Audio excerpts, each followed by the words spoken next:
Welcome back, everybody, to the Uncensored CMO. Now, this edition is a little bit special. It is my 100th episode. I know, time has flown. I can't actually believe I've done 100 episodes, but here we are on episode number 100. I thought long and hard about who should I have on as my guest this episode. Now, someone that makes me laugh, makes me cry, and also has a real ability to put the finger on something in marketing that we all know and love is Rob Mayhew, the legend that is the TikTok influencer himself. I asked Rob if he'd come on and share some of the stories about why on earth he does this, his background in stand-up comedy and how he makes a business out of being funny. It's a really cool episode, this. We have a lot of fun, and we also have a special guest that we dial in. I won't break the surprise, but I'm sure you might be able to guess who that is. But we had a real blast doing this. It's a great episode to mark 100 episodes of the Uncensored CMO. So here it is, Rob Mayhew. This is the 100th episode of the podcast. Happy birthday. Thank you, mate. And I'm joined by the one and only, in fact, impossible to miss. If anyone listening, I should introduce you, Rob Mayhew. You may have seen him, and you've certainly seen his jumper. And in honour of this fact, he's donated the original jumper for me. So anyone on YouTube can see. It's the long sleeve, warm and wonderful / rowing blazer you've had a few sheep nights jumper. Out, right? It's been with me everywhere, this one. Kids been all over this, maybe? Yeah, on the sleeve there. It's lost its shape a little bit, but it's a classic, a timeless classic. It's seen some action, right? Yeah, it has actually. And it's made famous once by Lady Diana. That's what she wore on a date in the 80s when she was hanging out with Prince Charles at the Polo. Wow. Makes me sound quite raw, doesn't it? It does, yeah. I'm not raw. Far from it. But your jumper has become quite famous. You've got a collection of jumpers. I'm trying to take it from Lady Diana. I want to modernise this jumper. But I've got a bunch. I have to say, it's funny because I bumped into you in Cannes, right? And it was about 35 degrees Celsius. I was in a T-shirt dripping with sweat. There's you, down the Croisette, full jumper attire. How do you do that? I must have just been filming something, and I just keep it on because I'm inherently lazy. But it was too hot. You have kept this one on quite a lot, actually. I have, yeah. You've probably ruined it now. It probably needs to be in a museum, I think. But I love it as a jumper. I think it's brilliant, and I there's something about it. This wasn't like I wore this jumper in like these. I've got a little collection of jumpers I wear for all my sketches, and the reason why I did that was because I love the brand. And I thought, do you know what, if I wear these jumpers enough, maybe they'll give me some free jumpers. And have they? Yeah. 6 months in it took. Did it 6 months? 6 months, and I got an email. They're based in New York. I got an email like 3 a.m. going, Rob, we love what you're doing. Do you want some free jumpers? And I literally fell off the bed. It was amazing. I was so happy. It's why I did it. How many have you got now? Probably about 20-something jumpers. I love jumpers. And have you got like a special wardrobe for the special jumpers? I have a drawers. I have to roll them all up, my wife says.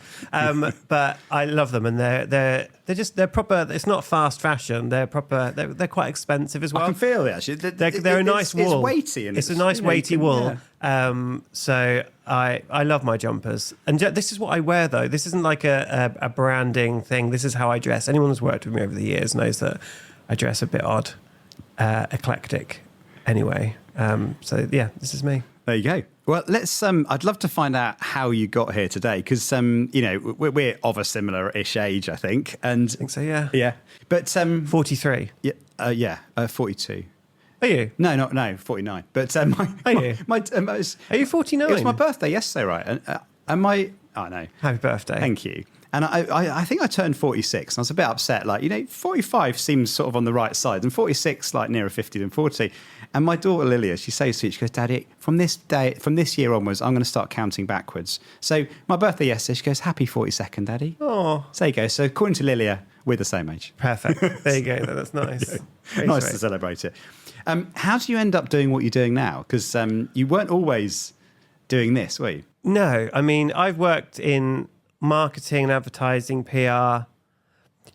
For sort of 20 years, I was born in Felixstowe, the sunny capital of Suffolk, and went to university and studied like business studies. And I was quite sheltered living in Felixstowe.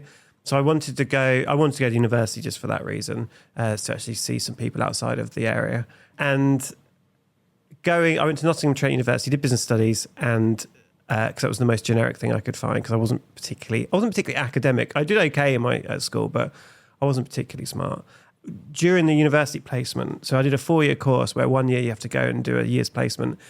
And everyone wants to go and work at Boots, the big kind of businesses. That's what I thought you'd go and do. And I couldn't get a placement. No one would have me.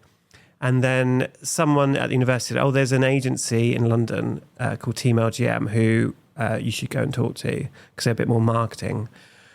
I was like, okay, that should be quite fun. And then I ended up there for a year and it was absolutely fantastic. I loved it. And that was my first taste of what an agency could be like. And this was a below the line agency. Do people still talk below the line and above the line? I think so. It was always growing up. I say growing up, as in like early in my career. It's always like above the line's the sexy bit, and below the line's the sort of slightly dirty, making cardboard to go into the corner shop to flog an extra can of Tango type. Exactly. And I remember my clients were R.J. Wiggins paper. And I don't remember what the other clients were, but it was fun. The people were young and it was kind of exciting. It was in London. They're based in Marylebone. And I just got that itch for it. And I thought, this is what I want to do. I remember reading that year, I read Eat the Big Fish. Oh, yes, Adam Morgan. Adam Morgan, one of your previous guests. And that changed everything for me. I was like, there's even a wider world of advertising and brands out there. And so I went back to university and the rest is history really. I kind of came back to London, started working in sort of sales promotion agencies, and BD Network was my first agency job in London, and I just loved it. And I've always loved it. So for 20 years, let me rephrase it. I haven't always loved it, but for 20 years, it's kind of just kept me I've still wanted to be within this world, and I've had ups and downs.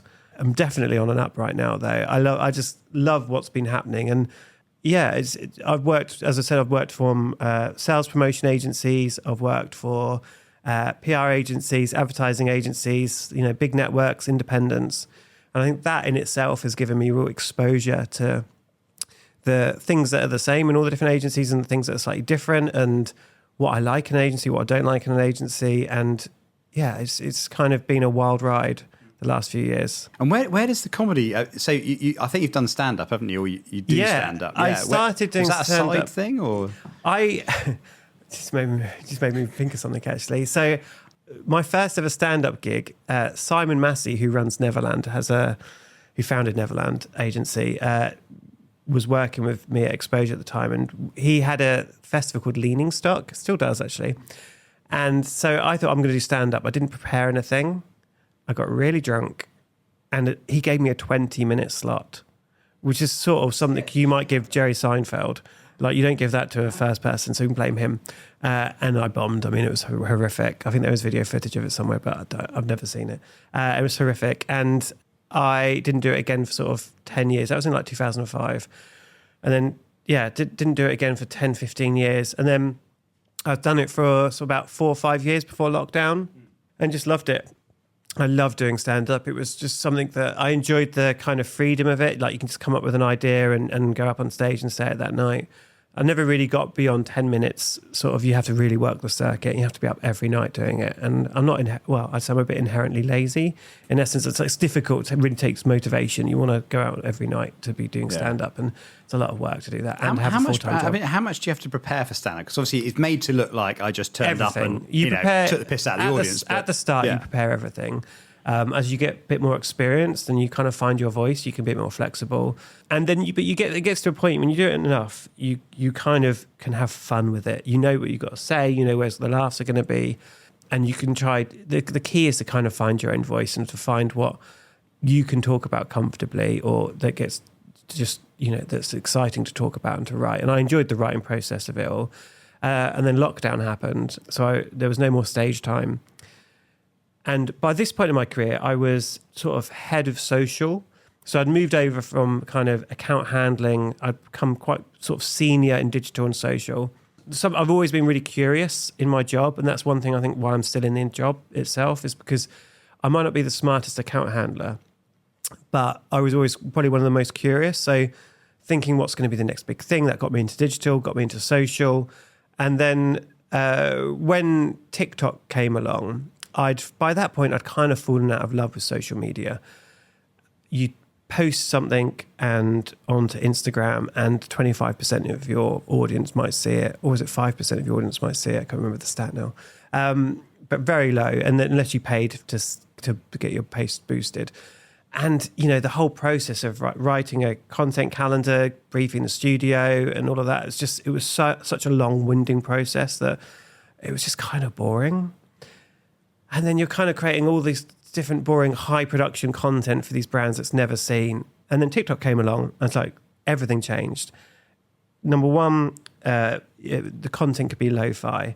Number two, anyone can all you need is a phone and a ring light. So immediately, anyone, you don't have to be a designer, you have to have production skills. And so it changed. I thought, I'm going to learn about TikTok. I'm become a TikTok expert. The best way of doing that, because I thought this is the part of the job I want to be focusing on. So I was freelancing at the time. I didn't have work. I couldn't get a job. So I decided to why don't I start posting content for myself? I'd done stand-up. I can create some characters. I can just take some of my jokes that I've written, some stories, and I'd go around. I'd post 8 times a day when I first started. 8 times a day, and just figuring stuff out. And it took 6 months. I was getting like maybe 100 views, 200 views, 300 views, occasionally 1,000 views. And then I did a sketch about what happens when someone's in the meeting room when you've booked it. And I just used it. So this was one of the first sketches I did where I filmed it at home with a green screen. So not with a physical green screen, but just using the green screen app on the TikTok app. And it changed everything for me, because I thought, I can film everything at home, so I don't have to go out and walk the streets. I can come up with an idea. I can be anywhere with a green screen. So I can be on a beach, I can be in a meeting room, I can be in a taxi. And I thought, I've got 20 years of experience of just being an office culture. So I started doing kind of office culture type relatable content, and then it just flew immediately. And then I'd say a few months into that, I just got more confident thinking, do you know what? Why don't I be more specific about agency and a bit more specific about kind of the things that I wish I could say in a meeting, or have the confidence to highlight some of the things in the job that I think are ridiculous, that actually a lot of people might not understand, sort of timesheets or showing a mood video, or just some of the nuances in pitching that only people who have really experienced it will kind of get. So I'm sort of, and this isn't necessarily a great tip for brands, but I was narrowing my audience somewhat. And I got to 150,000 followers, which is I'm on today. And so that's not like a huge amount, really. But I've got 150,000 followers of people who work in agency, work in small business, work in branding, and just are in this kind of world that we're in. So I'm happy with that. But I love how you pick on what seems to be very, very small, mundane things and just make them funny. It's just brilliant. That's the thing. So what I do is I'll get my phone out and I'll during the week, I'll write down little premises, things I'll notice. And again, it tends to be me just going in my mind thinking, 15 years ago, I'll put myself in one of my agencies, like what was weird about what was happening. But you take like a client meeting, you're preparing for the meeting, you're getting the pastries, you're meeting the client down in reception, you're bringing them up in the lift, you're getting the IT ready, you're bringing them in. When do you eat the pastries? Is the tech working? Just from that, there's like 1,000 sketch ideas. And then even within that, you can start picking up on little things that happen about, you haven't got a pen in the meeting and you need to be making notes. So you're sort of looking around, trying to think, I can't really ask for a pen. And then you're sort of stuck. And it's just those little moments that I find really interesting. And then the easiest bit is writing relatable content. I think the hardest bit is trying to stick a joke in there. And especially on TikTok, you can hook them in. But I think the content I do that does well is when there's a payoff. So there's a surprise or a joke or something that elevates it. And I've always found that the more kind of the more I'd really dig into the kind of the agency kind of if you know jokes, they're the ones that do great, and especially on LinkedIn. As well. One of my favourite ones is meeting the team at the pitch, and you go, "Oh, hi, I'm the business owner. You won't see me again." Yeah, and then you got like the strategist. Yeah, I had 2 weeks to do this. I did it in the last half an hour, and then the creatives go, "Well, and it's funny. That's exactly as a great example of one that you just sit down, you just write, and you think, "Oh, this is going to do great," because you think. It's exactly right. The CMO will come into the pitch, or whoever, the founder will come into the pitch, and they won't see him again. They'll see him at the awards when they won't know what award they're up for. They'll meet the client and they'll be like, "Thank you so much," all of that. Then you've got the strategist had no time. You've got the account handler who's been working all night, and maybe a creative director, but who's just angry.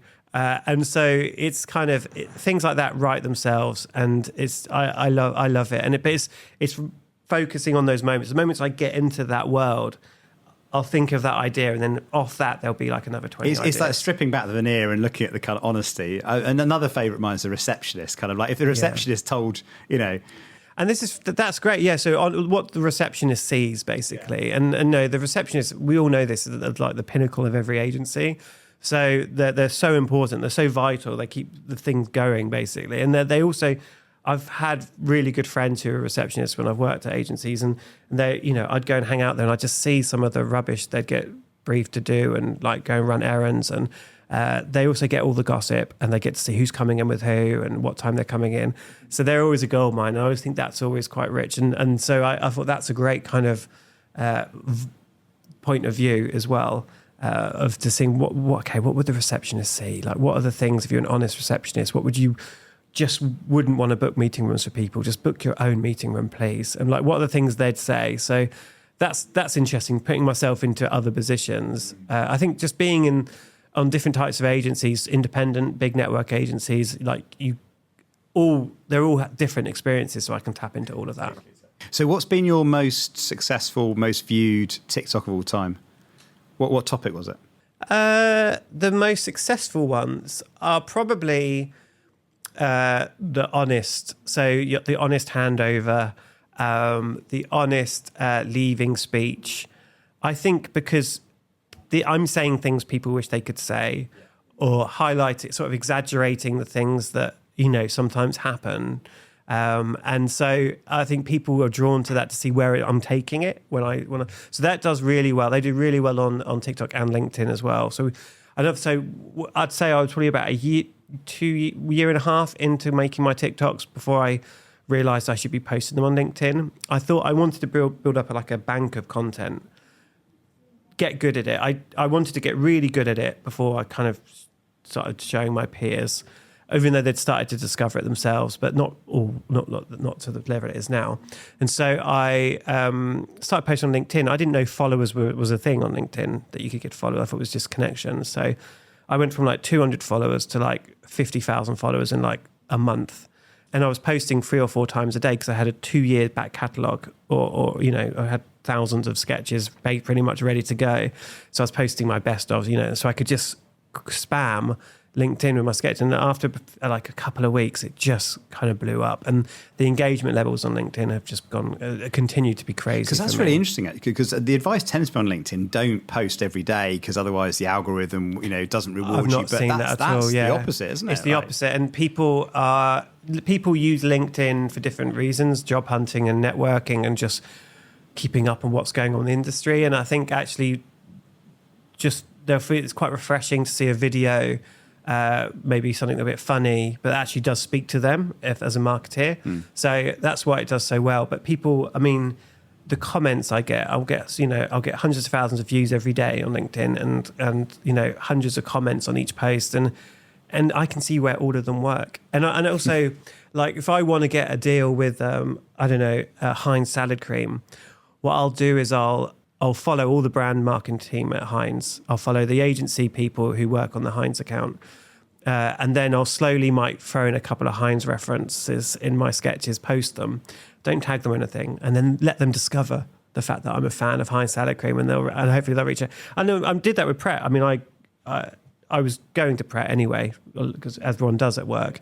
And it just felt like a real, like, I don't know why Pret haven't reached out to me. And because I'll always be talking about like Pret pastries, Pret, going out for one of my funniest ones I really enjoy doing is I hate, for some reason, I'm a very sociable person, but I'm also quite shy. So when I leave the office, it's headphones on, podcast on, like your own podcast, and I don't want to walk with people to the station, and if I go out for lunch, I kind of want to go by myself. So I'd be like, oh, does anybody want anything from lunch? I'm just popping out. The worst thing people could say to me is, yes, I'll come with you. That just drives me mad. I was like, oh God. Or they'll go, I'm trying to get away from you. I'm trying to, then this is just me throughout all the years, not now.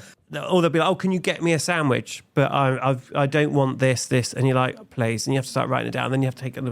And so I'd do those sketches. I'd actually use a Pret background and all that sort of stuff. And then Pret have reached out and I'm now sort of doing content for them about their membership, and it's great, and it's almost like it just feels like a natural fit because and that's where I find it really interesting. I never went into this thinking I would be a sort of creating content with brands and stuff. I think quite quickly I realised there was an opportunity, but I always thought I'd be a TikTok expert working at agency rather than a content creator that agencies would work with.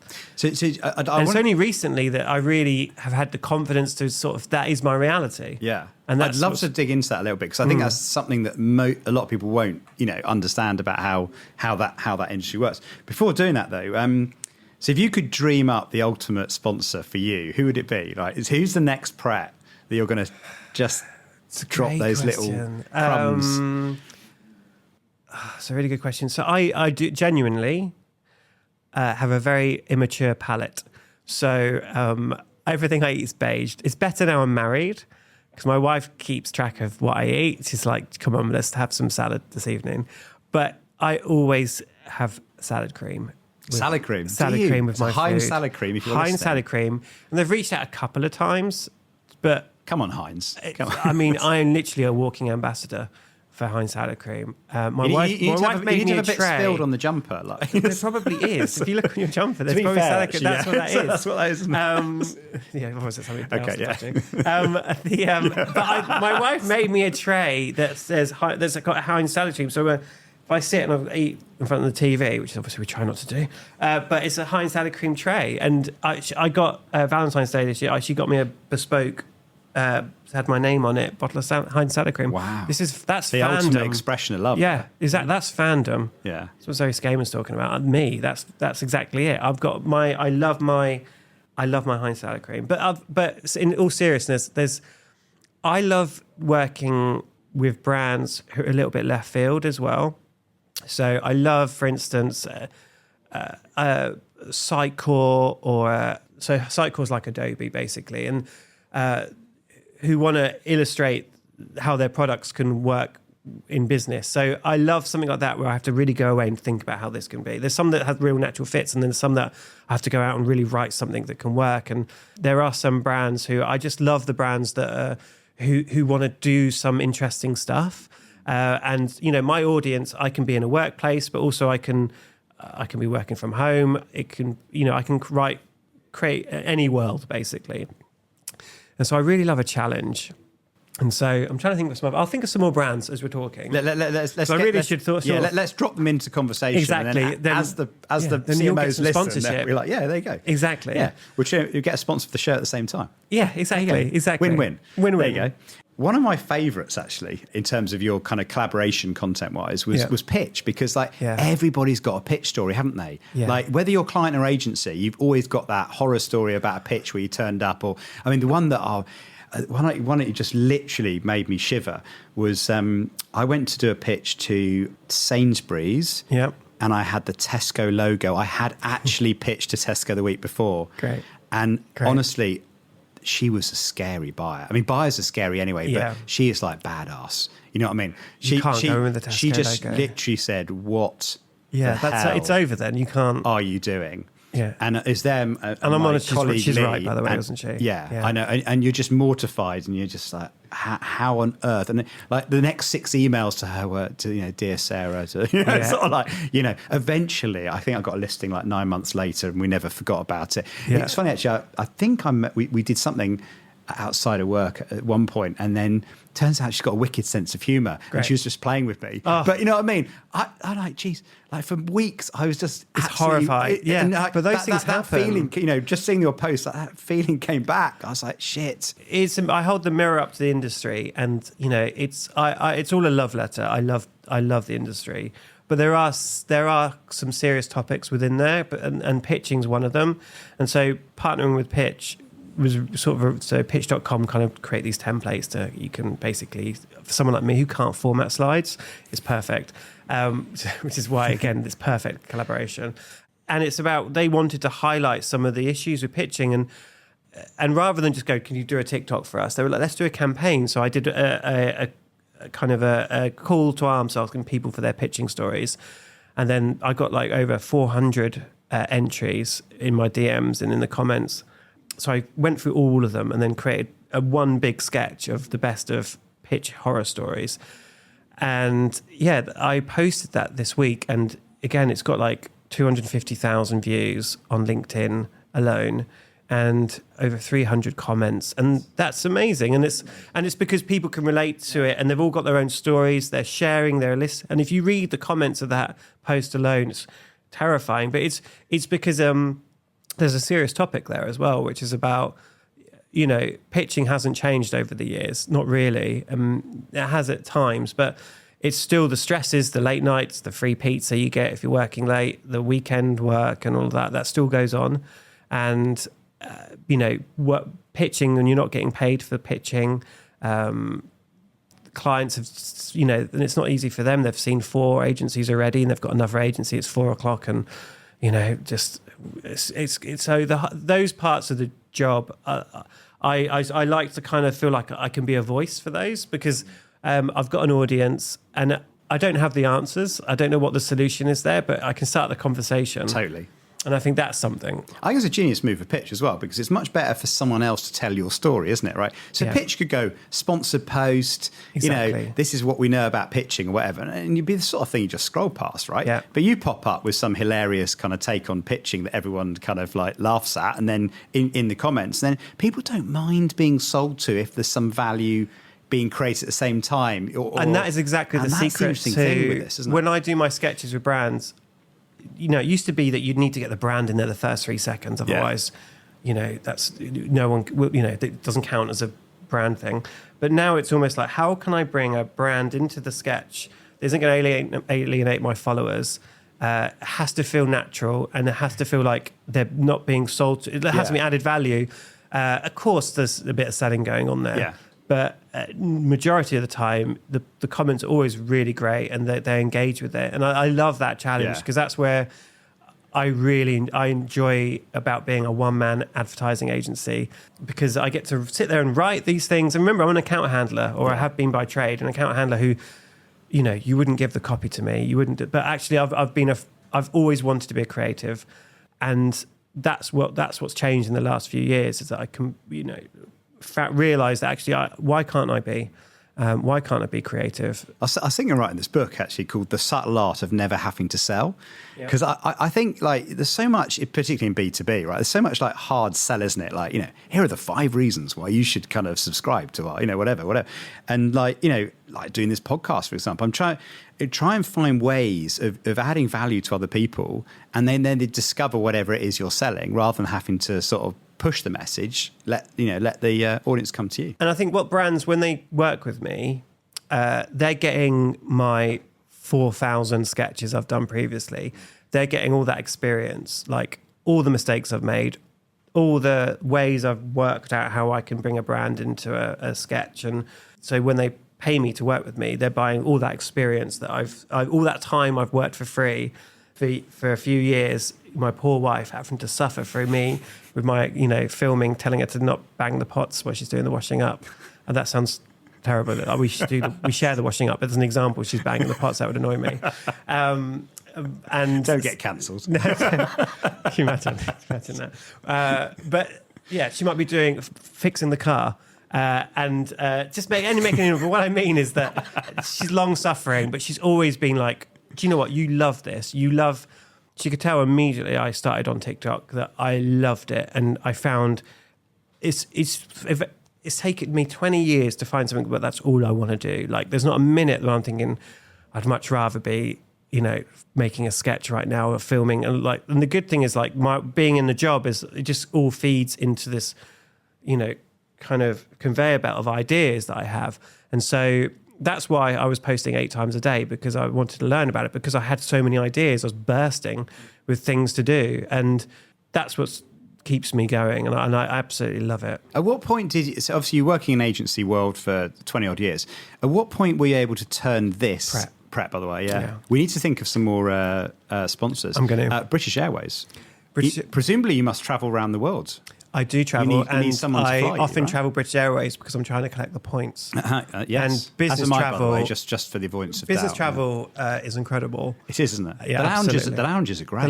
Just access to the lounges. And when they send you a car, they send you a car to pick you up. Isn't that lovely? Isn't and that if you nice? go first class, then I think this is actually Virgin, but let's not talk about it. Let's talk about it for BA. BA, I've done. But BA could experiment with it. They could. They could try. You could be their first show for customers. I don't know why they haven't asked me for a series. I know. On business travel. Yeah, right. But actually filmed on the flights. How to get an upgrade? Exactly. Surely, like everyone wants to know how to get an upgrade. I don't think you can now. No. Do people get upgraded? I did actually. I did the other day, but I didn't even know. So I just got the ticket, and I'm like, 4F. Oh, that's good, isn't it? And going to New York as well. Like, because those planes have quite a few business. I'm like, 4F. Is this a printing error? Like, I don't know. I've got a great idea for BA. I think you need to get Nils on comment on the phone. We need to get Nils on the phone, right? Should we get Nils on the phone right now? I think we should. Let's call him in. Because I've got a great idea that I want to pitch for him. Right, let's give this a go. Come on, are you? Hello, John. Hello, mate. How you doing? I'm very good. How are you? I'm good, mate. I'm imagining you're in some swanky first-class lounge with your BA client. Am I right? No, not quite right, no. I don't want to ask any aspersions on that, but that isn't really the vibe. Is it more partridge? Oh, there he is. Are you two larking around? We are, basically, yeah. My goal is for this podcast to be longer than your one. So even though yours was a 2-parter last time. Yeah, I mean, the side effect of that is that you have to be flawlessly interesting, Rob. I know, but I've just been quoting you in Cindy Gallop the last hour, so it's fine. A lot of talk of cheese and... Yeah. I've got... Right, okay, are you ready for this? You're going to be annoyed that I'm even telling this publicly, but this is your next big BA campaign, okay? Right, okay. And you can have this. This is... as me telling for free, you this... right? For free. Nothing's free, so but you can have this. I won't go into too many details, the insights, because I haven't bothered with that. But one big thing... When you go on a plane, it's romantic, isn't it? You're going on a holiday, there's something about it. And I was thinking, rather than doing a TV ad or out of door and all that bullshit that Nils loves to do, why don't you make a film, okay? Which we also know Nils likes to do. But why don't you make a Christmas film, okay? So why don't you... Let's not get everyone talking about the John Lewis Christmas ad. Let's talk about the BA Christmas film that you can only watch on the flight, okay? And then your out of home is the trailer for the film. The advert is the trailer for the film on the TV. But it's available for 3 months on the flights, or maybe a year. Who knows? You can go into the detail, Nils. But it's based on travel. It's a rom-com. It's a beautiful Christmas film based on travel, emotions. It's got some big hitters in it, all financed by BA. It's product placement, but it's beautiful, and you can only watch it on flight.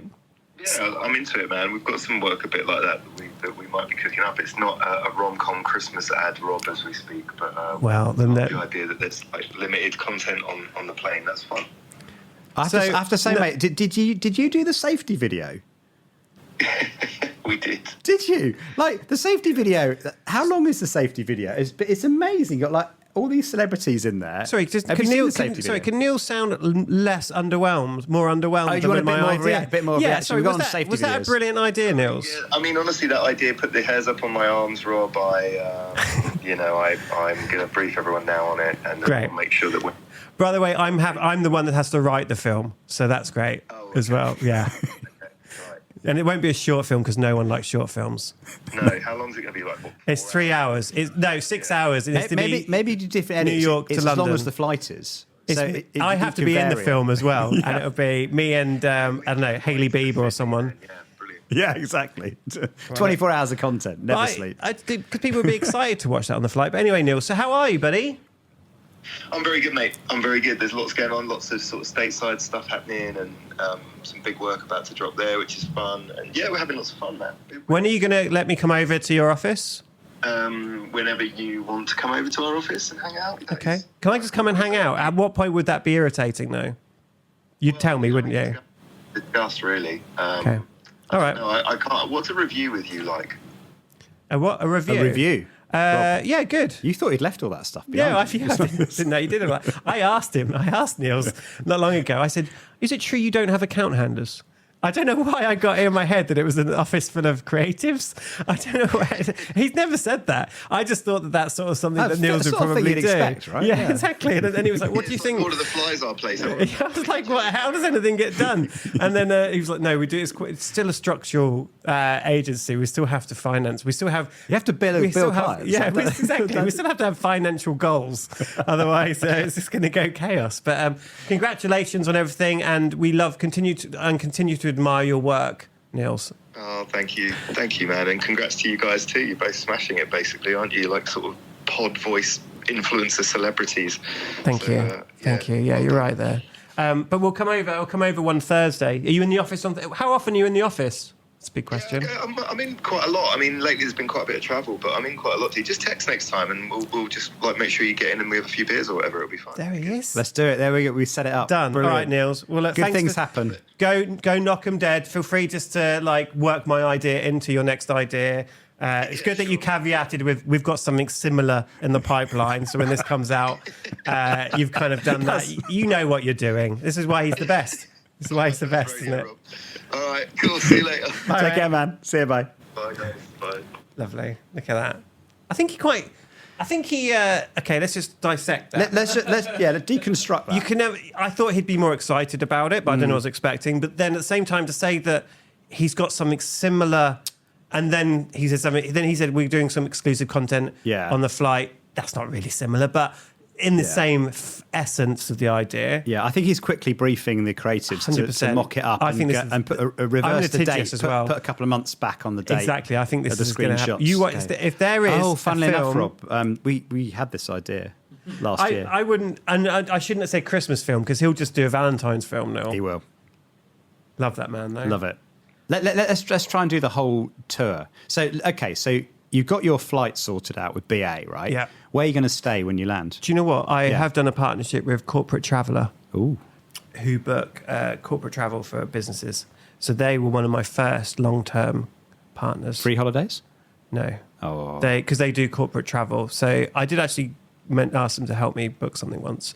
But that's great. So that was a good example of right, how can I bring my characters into like Jenny and Gavin and Simon and those people? How can we get them to go to New York? What could possibly go wrong that will then highlight the features of corporate traveller? And so again, they came to me. It's so great. I love it when marketeers see what I'm doing and kind of think, do you know what? Let's work with him. I feel like I'm seeing behind the curtain now, so I'm going to go. Rob's just posted a spoof of Rolex, but this is it. But I can it's true. I'll think of what would be a great partner, and I'll talk about them a bit. That is a lot of people do that. Tease, yeah. A little tease, and I think it's there's a good way to kind of manifest partnership deals, and you know, especially on LinkedIn, because you can have all the brand managers. Just copy the entire the senior marketing team in. Exactly. Oh, by the way, and the Merlin team follow me. Do they? Yeah. Ooh. So Alton Towers tickets, all of that. Oh, perfect. But I can't remember who it was I spoke to. So I keep having to mention Merlin in my sketches, hoping that the person will reach out to me. Yeah, Merlin, if you're listening. Merlin Entertainment, yeah. I'm sure I was at Cannes with the CMO at some round table at campaign. They're a lovely bunch. They're really nice. Very, very nice. I thoroughly recommend Merlin. Did you enjoy Cannes? I love Cannes, yeah. Yeah. It's so great. It feels like the thing with Cannes, I was a bit too busy, I think. I felt like I could have done a bit more of the turn up to the party and talk my way in and, you know, see who I meet. I find it's so, I feel so lucky. Like, I want to just paint a picture 5 years ago of where I was in my career and like what's happened, so you can just see the sense of the differences. I've always been a bit lost, I think, in marketing. I've always been an account handler who's good, but never, you know, my peers are now like running sort of Samsung and there's loads of them. They're like very senior, like, and I was never that. I don't know if I wasn't hungry, I wasn't good enough. I was competent, I was curious, and those are the things. And you know, I got to sort of a head of social, head of digital kind of level, or you know, senior director, client comms sort of level, but I was kind of lost. And I think it took something like this I think in this job you've got to find like what's your role in it, like what is it that you enjoy about it. And for me it was when TikTok came along, and it changed everything for me. And so when I get invited to something like Cannes, I would never have got invited to Cannes off the merit of being an account handler, and now I'm a creative director at Gravity Road. That's unthinkable to like 5 years ago. So it's a strange industry that like, and I think it comes a lot down to your own confidence in knowing what you're good at and what your ability is. I've always been good at creative ideas. I've always been good at, that writing and all those things, but I never thought, that's not my job though. My job is account handling, and I never thought I could make a switch. I've never heard of an account handler becoming a creative at 40 years old. This is the thing they don't teach you in school, though, isn't it? Like when you're at school, you think you have to be a doctor, a teacher, a scientist, engineer, whatever. But the idea that you could actually earn a decent living out of something that is just a lot of fun, right? It's amazing. It's exactly that. And I remember I was working at Exposure. There's a wonderful founder there called Tim Bourne, who said to me once, and he meant this in the nicest possible way, is like, do what you're really good at. He's like, you're funny and people love you. And I thought that's a really nice thing to say. At the time, I was a bit like, that feels a bit rude. But he was absolutely right. And actually now I look back at that and it's almost like, it's kind of where I'm at now. It's kind of making people laugh. I'm very good at like noticing what's going on around me. So it's almost like I was always meant to be doing this, but it's taken 23 years. I love the fact you did that in your early 40s. That's just and that's really another inspiring. thing. Like I've never been one about like what age you are and all of that. And I'm so glad I waited till I was this age anyway, because I'm just more sensible. I am at a stage now where I could work hard at something, and I was able to kind of freelance, take time off to kind of focus on something like this. So that's not always available to everyone. But I've also really put the graft in. It wasn't an overnight thing. I was making, I was probably spending 8 hours a day filming, making sketches, doing all that writing. And then, my wife would go to bed, I'd film, I'd be first up in the morning, like getting up at like 6 and filming and writing and doing all that stuff, like the work. But if you love it, it can be one of the hardest things actually, is because I love it so much, is turning it off at weekends and finding that balance. Because if you love what you do, it's all you think about. I always think it's nice when you do. It's also why I do this podcast, because I actually get so much energy from it, and it doesn't feel like hard doesn't feel like work. I look forward to it. This is great. I'm going to have a chat with someone I really like. I'm going to learn. I'm loads. part-time exactly that, and I'm part-time at Gravity Road, so I spend 2 days working there and then 2 days just doing that. I feel like I've got a job for 2 days. Like the other days where I'm doing my create my content, I don't see as real days like work. It's not but people true. are paying you good money for you to create content exactly on their behalf, that. Right? This is insane. So when you talked about all the long days, up early, up late to try and make it work. How long did it take you till you could actually make a living out of doing this? Okay, so I'd say my first partnership was with Getir, and that was about 7 months in, and that I wrote on a post-it note, okay, and I've still got it. I wrote, I'd love to make £3,500 a month from comedy, from this world of like performance and writing and that sort of thing. And I've had it on in our bedroom, and thinking, okay, what can I do with that? And it took about my first partnership with Getir. I didn't know how to cost stuff, and I mean, I was at that point head of influence, so I should know all of that. But you don't want to overcharge too much at the start anyway, and they don't have the budgets. But it made me realize, I can do this brand. I can work. How can I bring Getir delivery into my world? So I wasn't even doing necessarily office-based stuff. Particularly, I was doing more relatable, just being at home stuff, sketches. So it probably took about a year and a half, 2 years before I was making a living from it. And even now, I've still got work at Gravity Road. So even though I'm making more from my sketches and being a content creator than I am working with them, I still like to, because I love the job and I love what I do, so I still want to work in agency. Isn't that crazy? And I also think that comes down... It does keep you real, though, doesn't it? It keeps you connected. It does keep you real, but also I feel like there's also part of me that's like, could it all just come crumbling down tomorrow?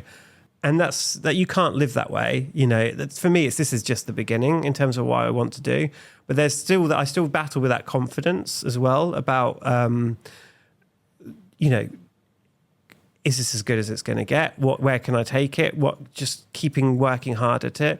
But I always thought, you know, if you're good at something and you work really hard at something, you put that grind in, you'll always come to the top. And it took me that sort of year of kind of grinding away at TikTok to really sort of find what I wanted to do with it, find what made me special at it, and then to sort of how I can turn it into a business. And even still, it still surprises me, like getting invited to go to Cannes with TikTok, the people I get to meet. It's just incredible. I get to host award shows as well now. I've got a live performance that I do at the minute, which is a fake spoof pitch called the Frack.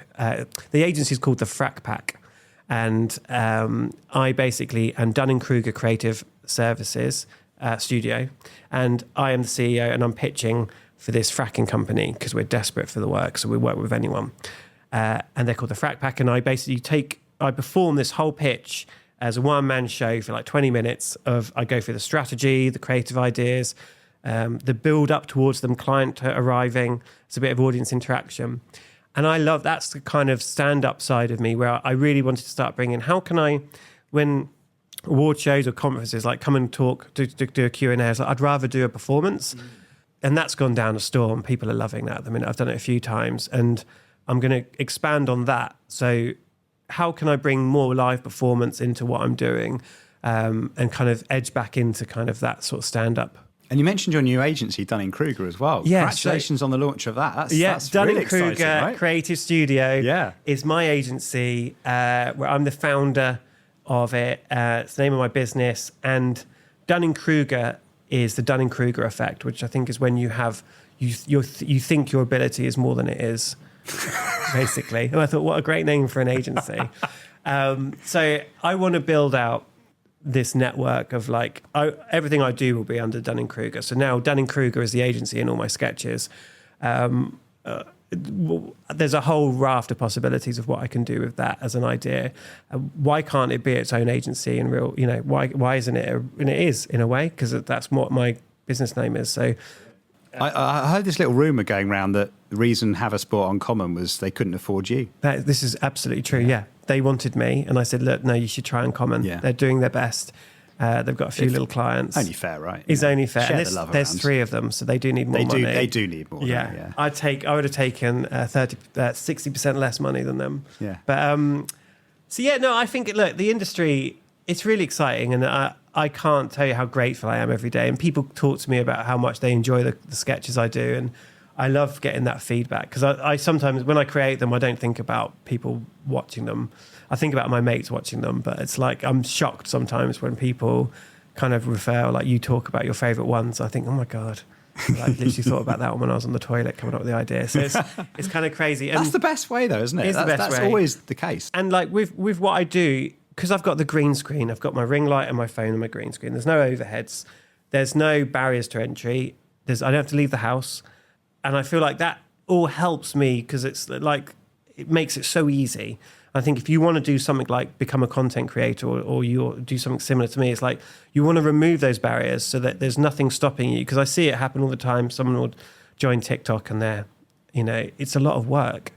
And so if you can make it as easy as possible, a simple niche, find a nice simple niche that you don't have to do a lot of work to do it, but you can just do a lot of, and then you'll get better. You'll find interesting ways to make it more unique. And that's what kind of... One of the really interesting things you talked about actually that I wanted to pick up on is confidence. And I think that for most people is what holds them back. I mean, I've had a reasonably decent career, but I remember when I went freelance and not knowing the work was going to come in was really scary. I remember, I like you, I had the Post-it note and I said, it was a small bit more than yours, but it was like, I got to get that in every month, right? Yeah. And at the beginning of the month, I never knew whether I was going to get to it.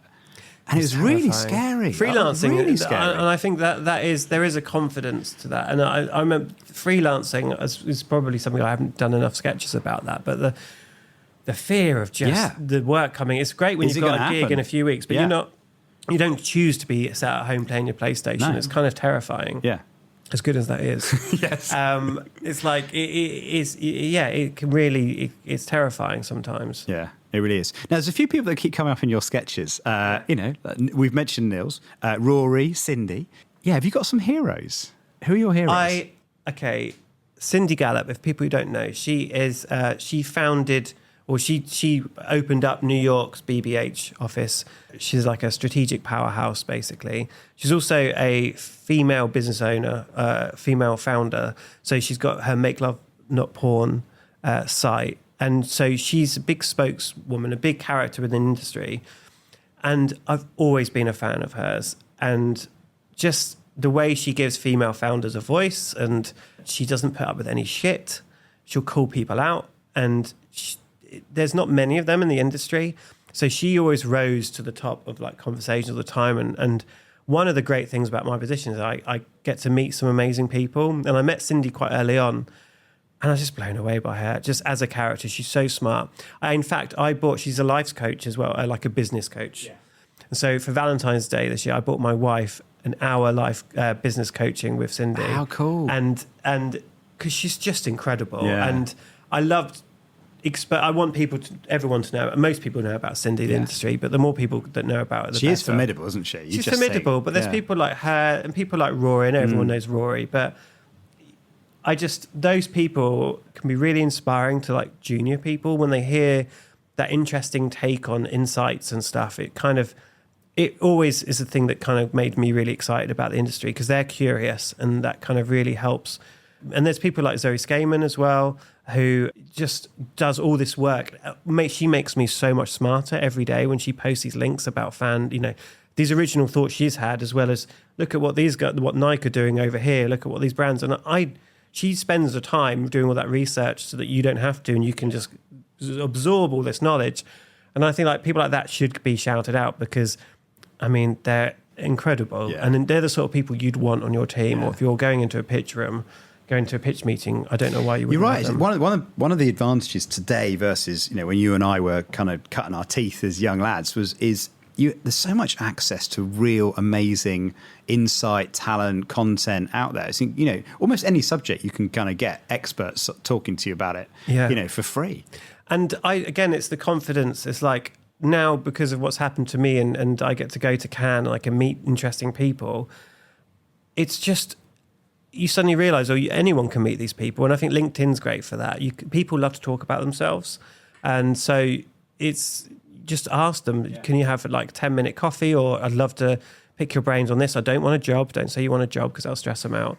But it's like you can have access to these people. And so, it's amazing that you can, and that's what's great about podcasts. This is where podcasts and LinkedIn are just absolutely insane because you can get to meet people that in any other scenario you'd have no chance whatsoever of getting time with. In fact, people in their team probably get less chance of getting hold of them. And sometimes you can get, And I think you can see like now as I said about being curious, and I became a TikTok expert. And, there's so much that's happening with the industry now with AI and just where the creativity's going. It's like, I hope junior people, can look up at those people and think, I can do that. Yeah. I can become an expert. I can be the next voices like that. It shouldn't just be dominated by the Rorys and all of that. There's room for everyone. And I hope people feel the confidence to go out and explore how they can be a voice like that as well. Definitely. You must get like so many messages and approaches a day, given where you've got your LinkedIn and how do you cope with the volume of like people tapping you up? I got an agent, and I'm almost, again, this is a confidence thing. I was almost embarrassed to say that, like I've got an agent, but why wouldn't I? Because it's like, it basically allows me to focus on, I wanted to get someone who wasn't just, worked at an influencer agency. I wasn't particularly interested in that.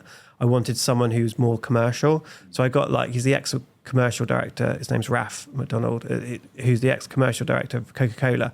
So he knows the industry. He used to work with BD Network, with My Coke Music. So he knows all the people I know. That's how I recommended him.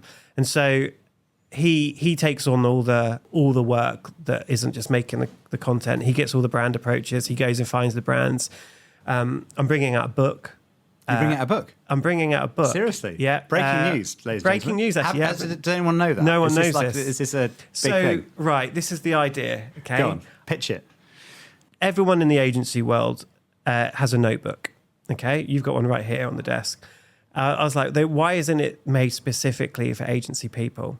So I'm bringing out an agency-specific daybook that will have fun things in it, like finance meeting bingo, where to sit in a meeting so you don't have to do any work. That's so good. What else is in there? A page of notes so you can leave it on your desk so you look busy, even though it's and just where to keep your job numbers and all of that sort of stuff. So it's useful as well. So I'm bringing out a little daybook. That's so cool. A Rob Mayhew daybook, a Dunning Kruger Rob Mayhew daybook. So that's coming out soon. And so, so he'll help me with those ideas, and that's what's given me the freedom. So that's what but at the same time, if anyone DMs me, I'll try and get back to everyone. It's not always possible. That's what's really nice about the community. Talking about Zoe Skaman here, it's about the community that I've built. It's true. It's like a niche community. It's paying me a living, and it's allowing me to be really creative, and I love it. And I get to meet amazing people and have a lot of fun with it, and hopefully make some positive changes. I think I'm only just getting going, so hopefully I'll think of a way that we can improve the pitch system. I'm kidding, I won't. But I want to... Another thing that was really important to me was the Pregnant Then Screwed campaign. So the whole, we've had a baby, me and my wife. So it's going back to work as a woman or even as a dad, it's really difficult. So there are things I'm interested in getting more involved with that I think really mean something to me. But at the same time, there's lots I want to do, doing more performance stuff. I was talking to my agent the other day saying I want to do an agency radio show. Maybe it's a partnership with Spotify or something where Thursdays from 4 till 6, because I've always wanted to be a radio DJ. Why not? Why can't I be? Yeah, exactly. Or maybe I do a streaming show on Twitch that is me going through previous ads and just talking about them. Oh, that's nice. It's a nice idea, isn't I like it. I like that. You can have Think that on one. something. Yeah. And it's like, the enemy here is time, isn't it? That's always the enemy. Well, this is the thing with the agent, right? So if the agent allows you to do more with the time you've got, happy days. Absolutely. But I think, at the same time, it's... I want to be fully committed on stuff, and as I said, it's the barriers to it. Yeah. Like I don't want to start something and then realise it's a lot of work down the line. So maybe just change tack for a bit. A few different questions just to kind of happy wrap this 100th up. episode, by the way. Oh, thank you, by the way. I know this is. I should say this. This is episode Who's been 100. your favourite guest? Oh, that you would know. So who's been the guest who you always wanted to meet? I'll fudge it slightly and say a few different guests. Yeah, okay. So the guest actually that I probably enjoyed the most actually was Jo Arden. Right, Yep. Jo Arden's amazing. I love her, and it's really sweet actually. So she just sat where you are. She came in and she goes, she's been on stages and writes for campaign, all that kind of thing. Anyway, I hope she doesn't mind me saying this. She goes, John, I'm a bit nervous about this. Like my team were really excited that I took them out for a really big thing last week, and then I've come in. They're more excited about this, and whatever. She goes, I'm a bit nervous. And Kerry, who kind of helps manage the show, went and got a couple of cans of wine for us. And there's something nice about having a little drink during the day, isn't there? What you did that with Nils the other week. You did that with him, didn't you? Yeah. Rosé. This is awkward. Yeah. I did get a cross on. That's fine. No, the sponsors pulled out. Fine. Yeah, you haven't got your rosé. They weren't paying enough. No. Fair enough. I'm not on your rates yet. So who's been? Jo was great. So sometimes like conversations just have that energy. So that's really good. Nils, the reason why I've had him back again partly is just I love the way he thinks. He can look at the world in a way that makes me go, oh yeah, I kind of hadn't kind of seen the world in kind of that same way before. So that's good. And then someone like, Sir John Hegarty is just like, you could just listen. There's people that you could just go press play and just like, wow, you were the guy that made the Levi's ad with, the laundrette and with the sold music all the boxer and the shorts, boxer shorts, exactly. Because I grew up with that. I mean, 501s were like really cool jeans when I was, in the 80s. And that was my favourite ad. And you're the guy that made the ad. So that's the little bit of get to meet someone that's made something that, had an impact on me as I was growing up, would be amazing. So, I mean, it's really hard to pick, as because you have, when you get to 100, you think there's been so many. But who would you like to get? Oh, well, that's an interesting one. So the kind of the businessman in me would go someone like Scott Galloway, right? Yeah. So, but he charges like insane amounts of money, and I've never paid anyone to come on the podcast. I was about to add, that's going to be my next question. Yeah, exactly. So part of me is like, I think the thing with podcasting, it's a mutual exchange, isn't it? Yeah. So people give their time and expertise for free. And the thing I love about doing this is I can guarantee every guest something great has happened as a result of being on the podcast. I had a message from someone yesterday who was on the podcast a year ago, and he said, I just want to thank you because I got approached yesterday about doing some work, with the agency you set up from an episode we did a year ago. It's still, so I love that. So I think Scott will be one. I'm trying to get Mark Pritchard at the moment. Just those sort of been there, done it kind of CMOs, that have just got oodles experience. I was trying to get who's the guy, the famous. In fact, I did this post going, Ritson's the world's most famous marketing professor, and then someone actually commissioned a bit of research, did a poll to find out famous marketing professors, and I hope Ritson's not listening. He got 2%. What? Who won? Philip Kotler. Don't even know who that is. I know.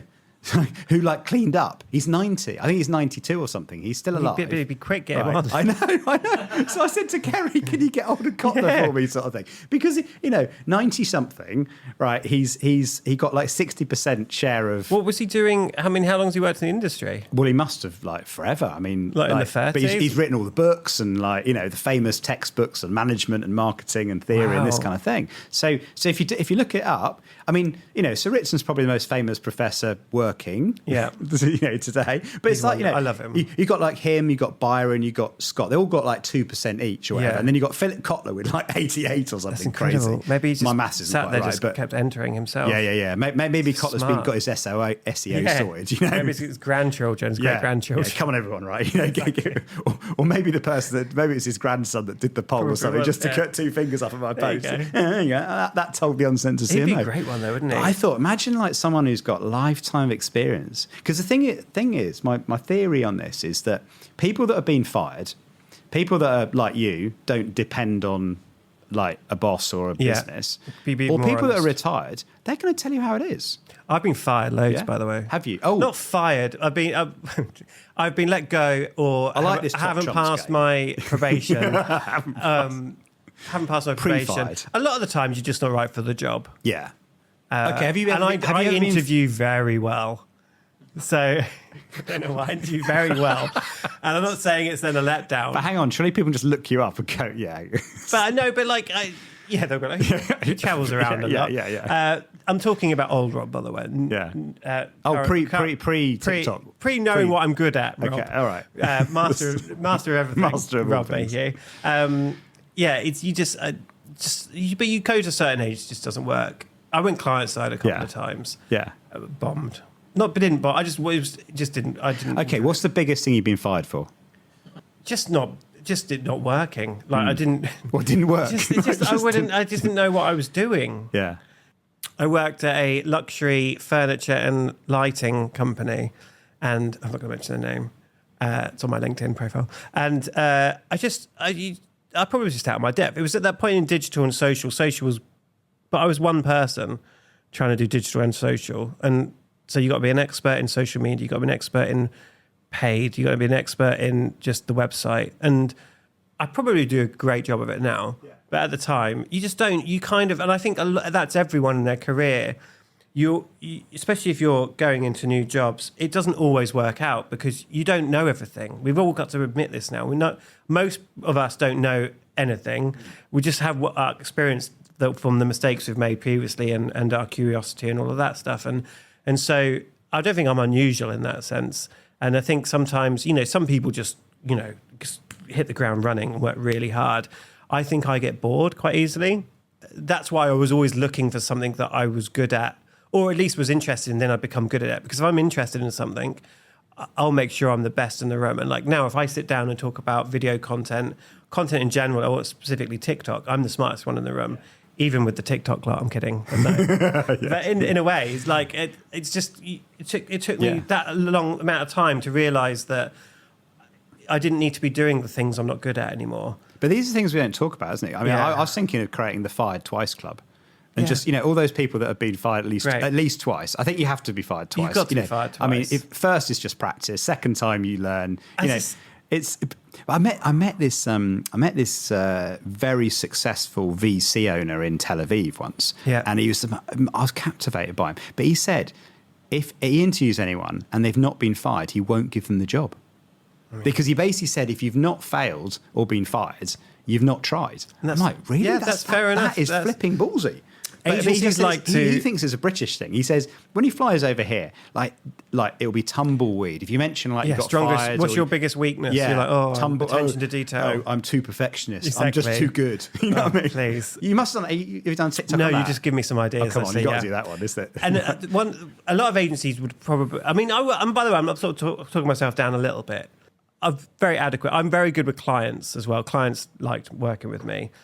But I think a lot of agencies would keep me around because I was quite good fun as well. Like, not, good for the culture.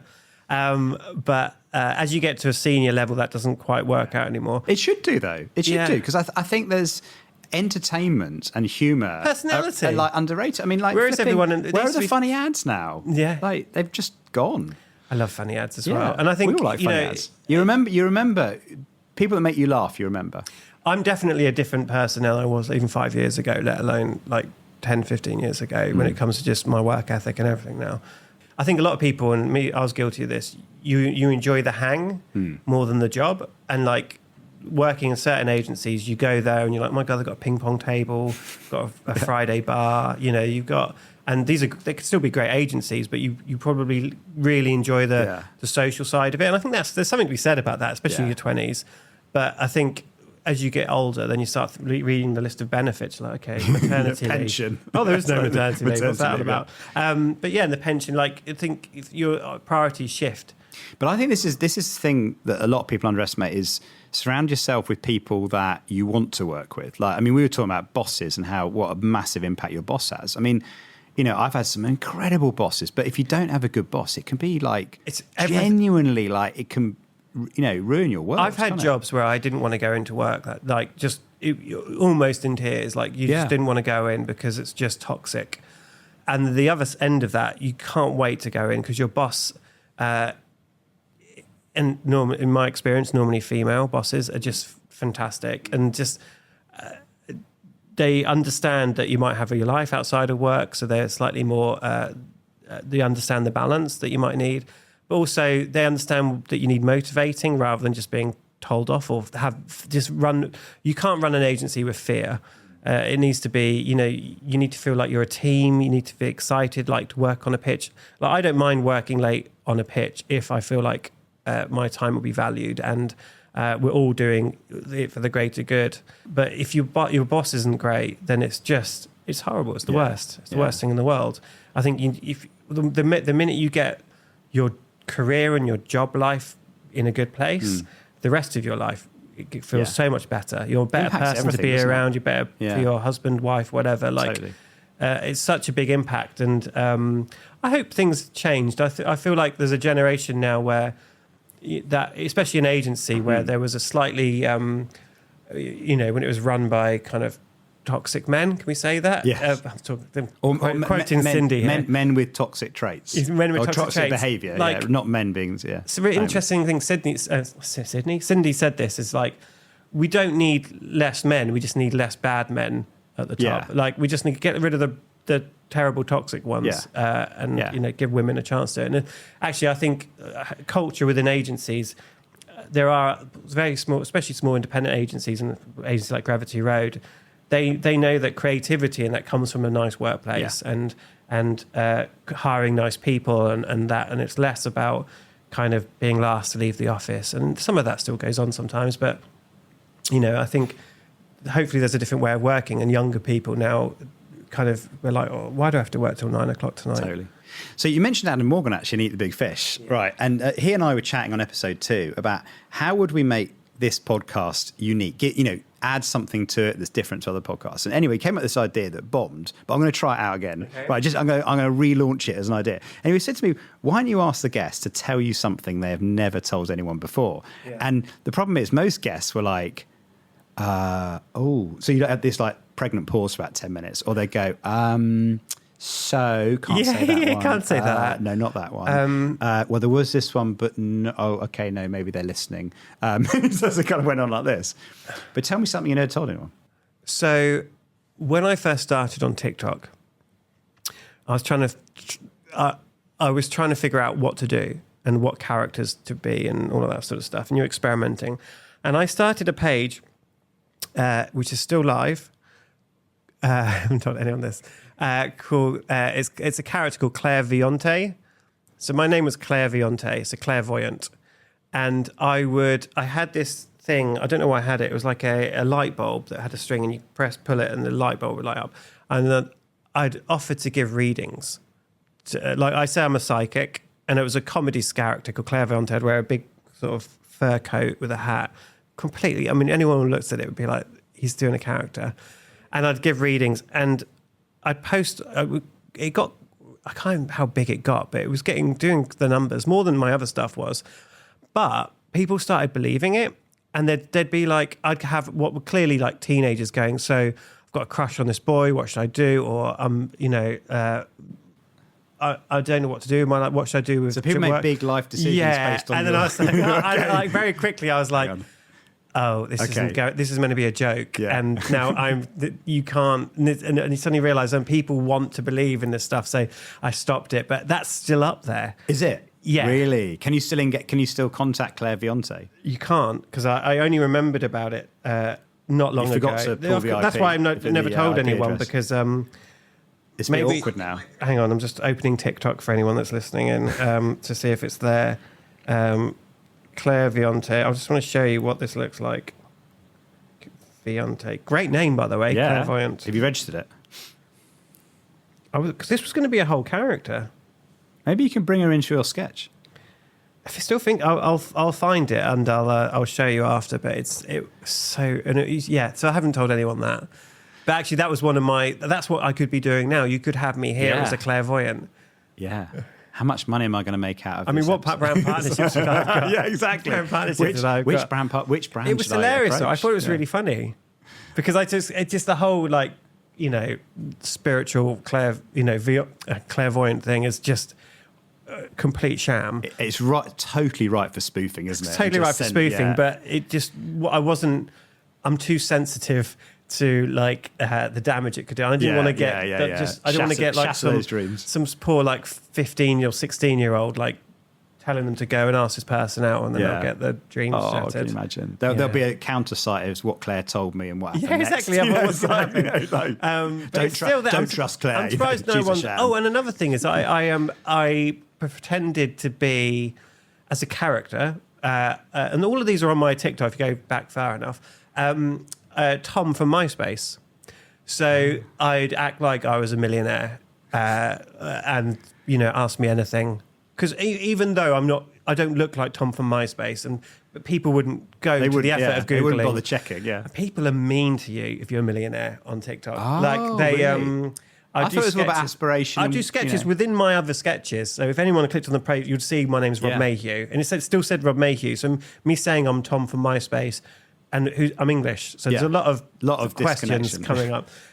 People they're not happy if you're a millionaire. They'd be really mean. I had this real scam idea of writing a book.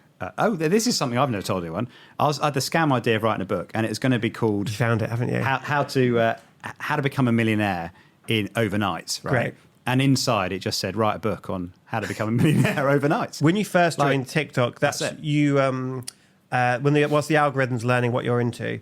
You get a lot of those how to make TikToks that win, and there's a lot of courses and all of that, where I just say, number one, TikTok for Business has all those resources. And number two, YouTube. Just go on there and you can learn everything. You don't need to do any of those courses. Good. They're wise words for everyone. Can you just show, look at this? Yeah, let's have it. Let's have it. I feel sick. That's rather worrying. Is this a... It looks... You look quite good. That's not bad. 950... So I'd get ones like... does he like me back? Would be the question. So I then have to like answer that. And I thought, I can't do this. You can't crush it. You can't crush it. And just so everyone knows, I didn't do this for like 3 years. I did it for like 2 months. On that bombshell. I think I need to delete that tonight. On that bombshell. They always tell me at System 1, you got to have a peak ends, right? Yeah. Like apparently the answer to everything is end on a high, end on a something that's going to get them. End on a laugh. End on a laugh. Okay, the biggest challenge in the world of marketing right now, today, is how can we make B2B sexy? And I agree. And do you know what?